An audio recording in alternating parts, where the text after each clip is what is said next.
What's going on, guys? We are back here with another video. This video, I'm going to be honest, I'm going to try and remain impartial. I'm going to try and see this as an NBA executive. I'm going to try and see this as a fan, not of the organization, but of basketball, right?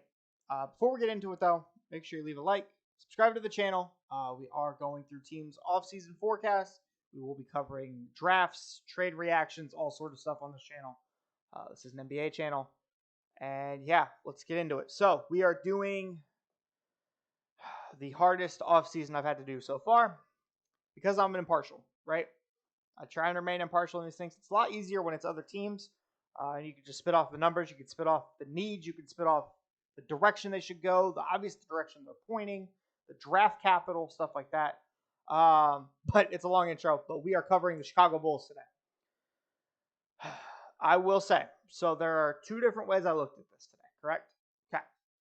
I looked at this as you are sticking with the current roster you have. You are making minor upgrades. You are running it back, thinking that you are a playoff caliber team or a play-in caliber team at the worst, right?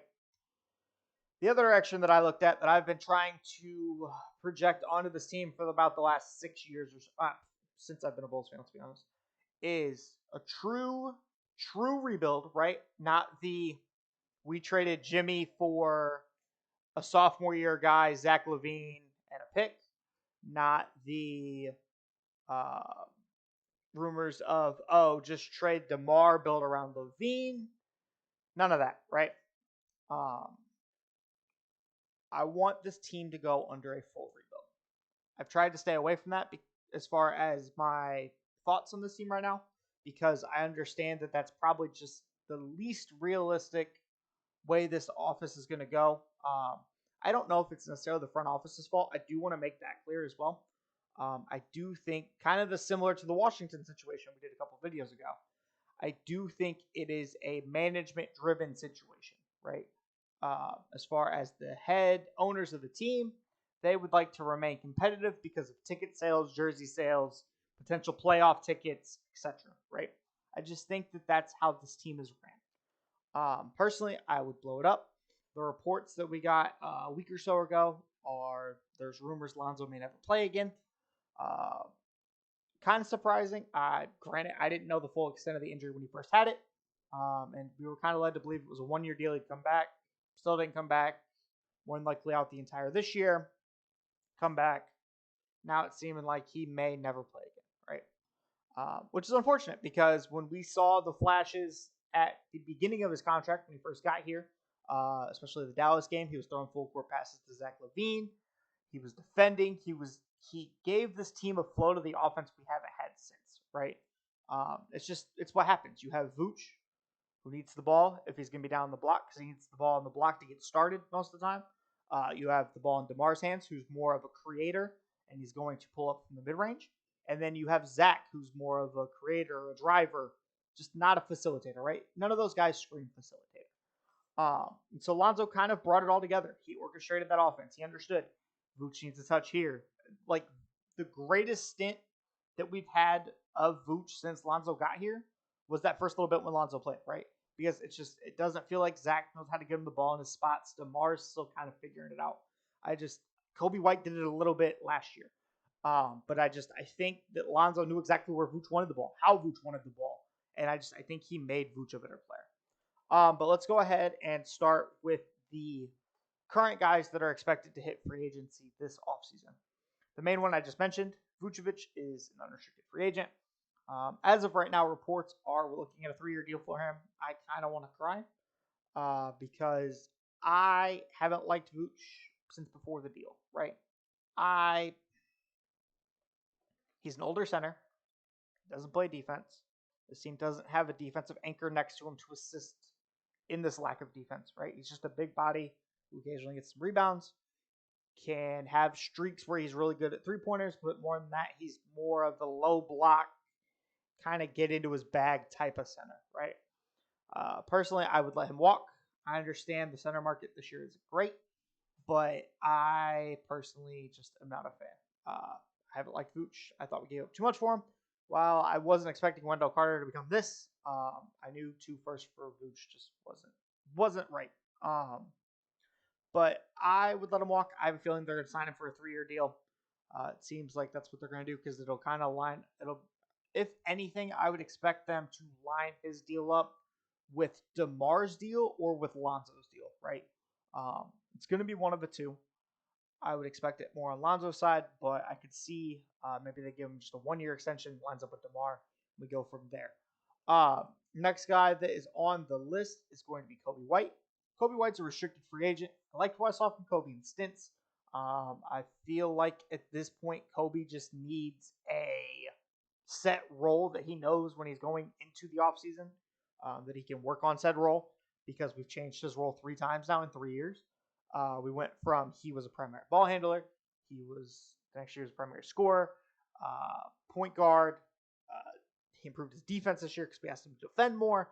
I think if we can get him on a reasonable deal, I don't want to overpay. I'm not talking $20 million for Kobe White, not happening. But if we can look like 10 to 15, I feel like it's probably a little low for Kobe. But around like 12 to 15 million, I would be okay with paying Kobe White over like a 4-year deal. Next guy we have is Derrick Jones Jr. He does have a player option. I think he will take the player option. But if we can bring him back for $5 million or less, ideally I would like 3. I like the energy he brings. I don't love him playing backup center. Against some teams it's fine, sure, because he provides the vertical spacing. He has the hustle. He has the rebounding.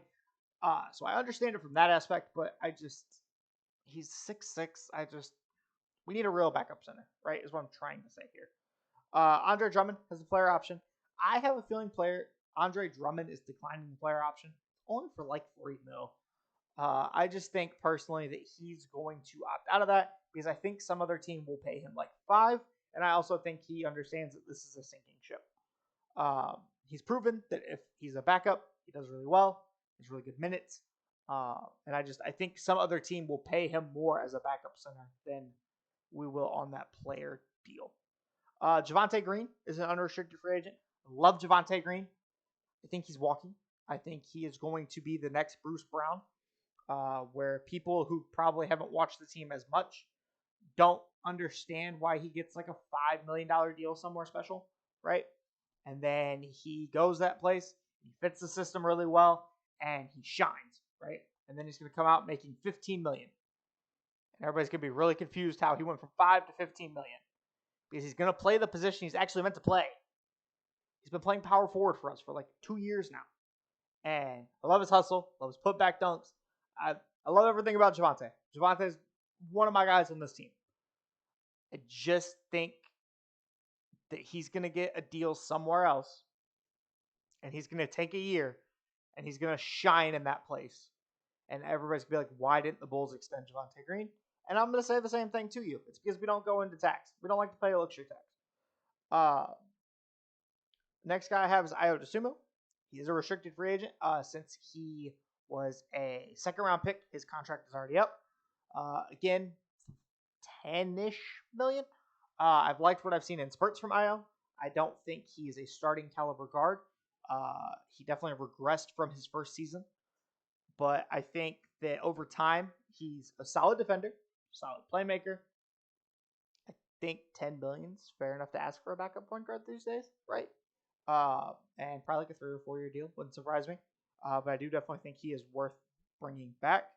Patrick Beverley, I would love to bring him back because he pushed Zach a little bit. From everything I've heard, though, through various media people aggregating Patrick Beverley, I don't think he wants to come back. I understand it. I do. This team doesn't have any heart. This team doesn't have any discipline. I understand it. Completely understand it. Personally, I just also think he's going to go to a contender as he has the last couple of years. He just kind of came home because we gave him a deal, right? Team needs. Again, I tried to split this into 2 separate things. If we're going this way and trying to contend, or if we're going this way like we should and rebuilding. If we are going for playoff push, defensive center. Vooch is not a defensive center. I understand this team had a good defensive rating this year. I don't know how the hell we did. I really don't. I don't get it. You're essentially asking if Alex Caruso's starting. Love me some Alex Caruso. Don't get me wrong. And then you have Patrick Williams. You are essentially asking those two people to guard 5 people, right? If you watched the Bulls play the Knicks this year, Alex Caruso was guarding Julius Randle. That shouldn't be a thing. It shouldn't at all. It's like a 4-inch height difference and 50 plus pounds, easy, right?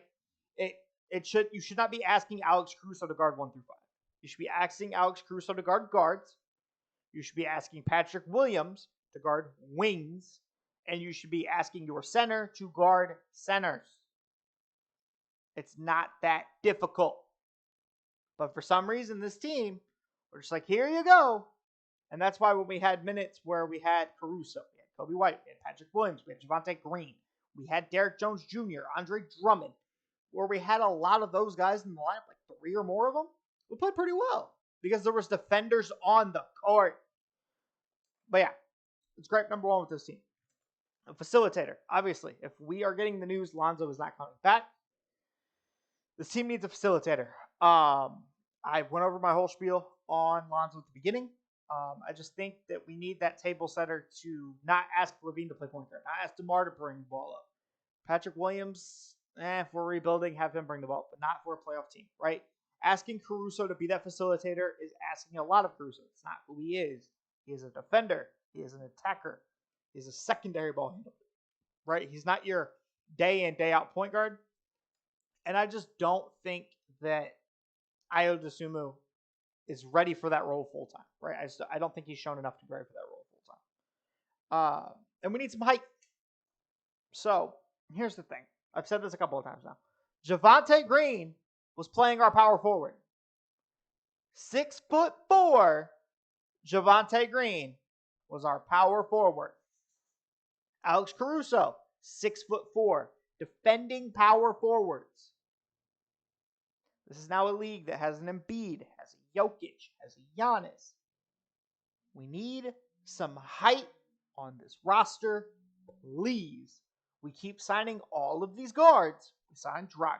We signed Lonzo. We have Ayo. We have the G League guys. We have a bunch of guards. Can we go look at some height, please? Okay? I understand it's a very broad term. But again, I just don't see this team finding enough through this free agency to actually make a playoff push. So I'm going to be general. Now, if we are going through the rebuild, obviously you have to trade DeMar, right? Obviously you're either signing and trading Vooch or you're just letting him walk. I doubt anybody takes the Lonzo deal without us giving up draft compensation. We've given up more than enough draft compensation at this point, so don't do that. I think you're just going to eat that contract, right? You'll probably get the medical exception. It wouldn't surprise me. Other than that, though, Patrick Williams is up for a contract extension, I believe, next year. Ayo Dosunmu is up this year. Kobe White is up this year. Dalen Terry, we just drafted last year, and we have no idea what he is right now, right? What's the potential youth on this team?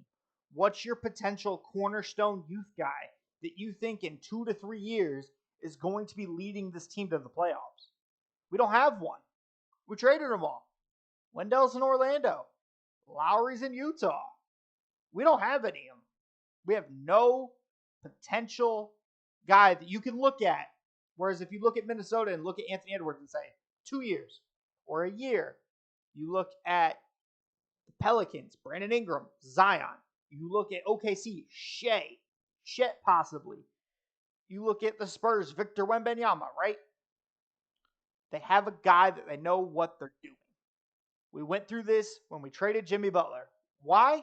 Because the front office looked him dead in the eye and said, we don't know how to build around you. Huh? We don't know how to build around you. Are you serious?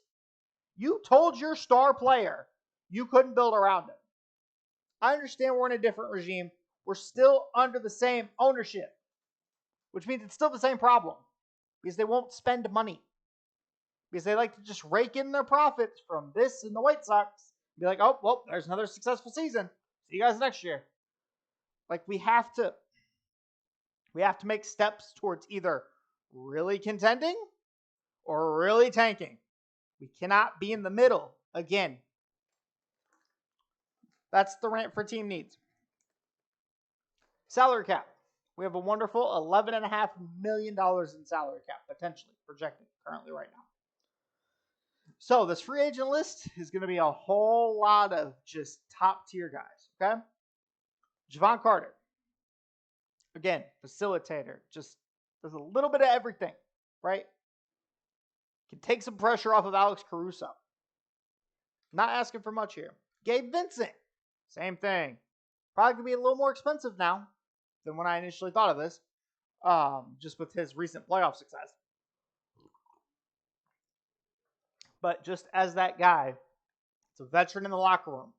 Playoff player in the locker room, right? Been more than a 5-game series with Milwaukee, like the rest of this team, right? He's played in playoff games. He understands. Shake Milton, backup guy for Philly. I don't know what Philly's doing because I don't know the Harden decision yet. So I don't know what direction they're going with Shake Milton. I think he potentially could be a steal. I still picture him as more of a backup. But I think, again, just a solid all-around guy at the guard position that can make some decisions, right? Mason Plumlee, again, height, backup center. I'm assuming Andre Drummond's going to leave. Mason Plumlee, I think, could be a serviceable backup center if you're making that playoff attempt, right? Dylan Brooks, again, I understand this team has issues, right? I think Dylan Brooks will at least light a fire under somebody and at least talk somebody in training camp some sort of way to push for something, right? The problem is with Dylan Brooks signing is you're either A, asking Zach to be the full-time one, or B, you're moving Patrick Williams to your bench, or C, you're bringing Dylan Brooks to be a bench piece. I don't know where to go with this team right now. So that's why I'm trying to get them some sort of defensive-minded player, right? And I think Dylan Brooks at least can be that. Patrick Williams at times lacks aggression. Dylan Brooks always has aggression. He'll shoot 5 for 16 and not care, right? So I think the potential spacing, the defense, just the constant barking in Zach's ear, something to get this team riled up, right? For better or for worse. And the last guy as more of a mentor for Patrick Williams, Jay Crowder. Jay Crowder did not have a great playoffs at all. But I think as a mentor that could be relatively cheap, I would like to see him talk to Patrick Williams and kind of get in Patrick Williams' head a little bit. The last thing I will say is we have no picks, no draft picks this year. Because we lost our pick to Orlando because of the Vucevic trade. But we have to pick a direction at some point, right?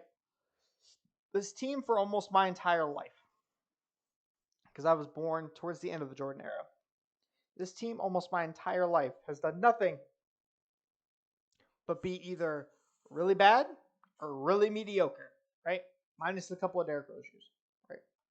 But we need to pick a direction. We need to aim for something. That's all I'm asking for, right? Anyway, I appreciate you guys coming through. Make sure to leave a like. I will catch you guys in the next episode. Peace.